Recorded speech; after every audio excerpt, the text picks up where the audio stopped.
इस दूसरे क्वेश्चन में दूसरा पार्ट क्या पूछा हुआ था बेटे? ये पूछा हुआ था कि what is the force on second charge due to first. अब आप बताओ मुझे शाबाश। देखो ये है पहला चार्ज और ये है दूसरा चार्ज, ये Q1 ये Q2। पहला चार्ज दूसरे के ऊपर फोर्स लगा रहा है F21, दूसरा पहले पर फोर्स लगा रहा है F। ये F12 की वैल्यू है K Q1 Q2 बाई, इसकी वैल्यू बताओ, बोलो बेटे। K Q1 बाई, इसका मतलब फोर्स बराबर इक्वल एंड ऑपोजिट। दोनों चार्जेस एक दूसरे के ऊपर इक्वल एंड ऑपोजिट फोर्स लगाते हैं बेटे, ठीक है ना। तो हमारे इस क्वेश्चन का आंसर ये बना कि F21 वेक्टर बराबर माइनस का F12 वेक्टर, यानी दोनों फोर्सेस बराबर हैं और एक दूसरे के ऑपोजिट डायरेक्शन में हैं। और this is always true, Coulomb's law में ये हमेशा ट्रू है। दोनों एक दूसरे पर इक्वल एंड ऑपोजिट फोर्स लगाएंगे, चाहे चार्ज दोनों पॉजिटिव हो, चाहे दोनों नेगेटिव हो, चाहे एक पॉजिटिव एक नेगेटिव हो। बोलो यहाँ तक कोई दिक्कत है? पक्की बात है ना। चलिए साथ ही में तीसरा न्यूमेरिकल भी देख लेते हैं।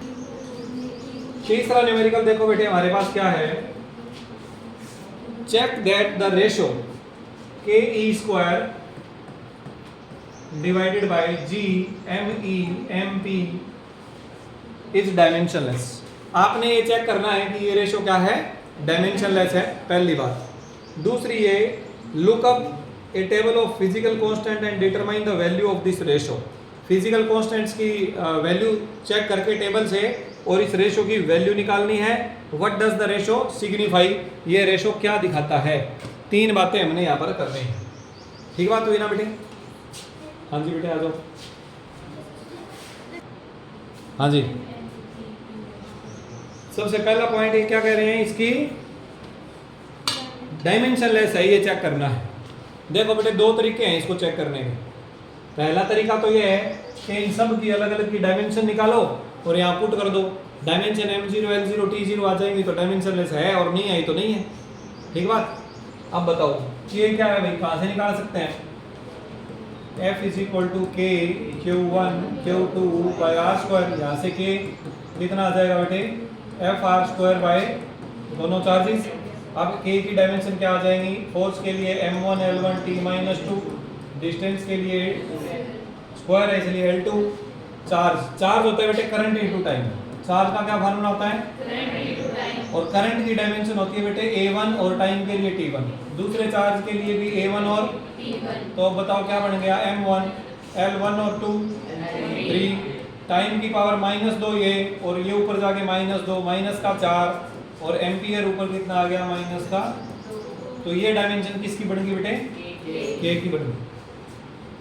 चार्ज हमें पहले ही पता है, करंट इनटू टाइम, तो इसकी भी हमें पता है। G की डायमेंशन क्या होगी, F is equal to GM1 M2 by R square, वहां से निकाल सकते हैं। तो G बराबर क्या आ जाएगा बेटे, FR स्क्वायर बाई 2 बार मास हो जाएगा, यहाँ लिख लेता हूँ मैं, उधर जगह कम है।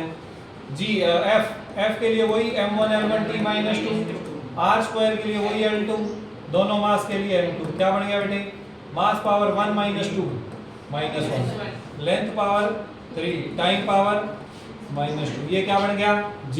और मास हमें पहले ही पता है, बस हो गया सब।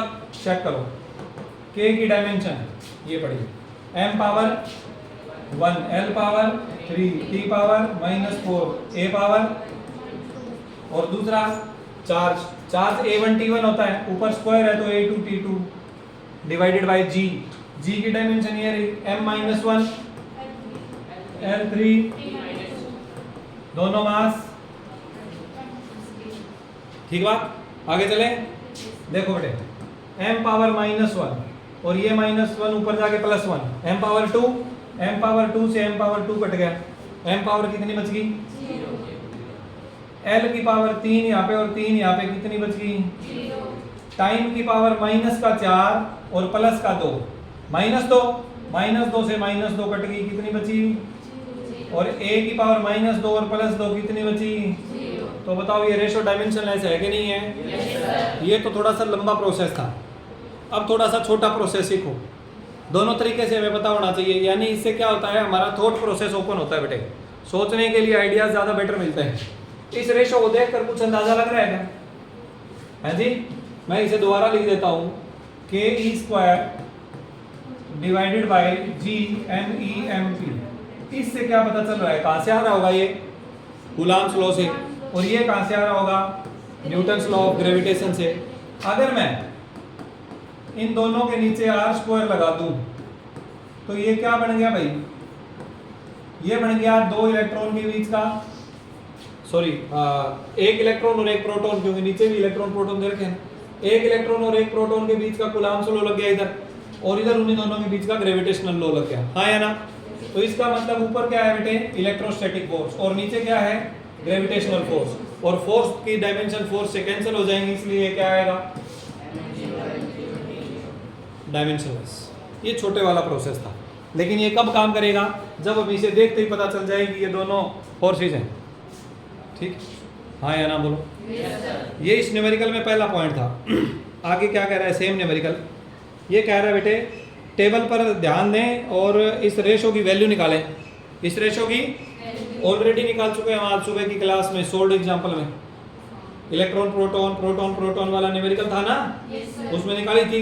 पहले के अंदर एक इलेक्ट्रॉन एक प्रोटॉन जब 10 की पावर -10 मीटर पर रखे जाते हैं तो ये हमारा आंसर 10 की पावर 39 के आसपास आया था, और जब एक दोनों प्रोटॉन लिए थे तब 10 की पावर 36 के आसपास आया था, बोलो हाँ या ना?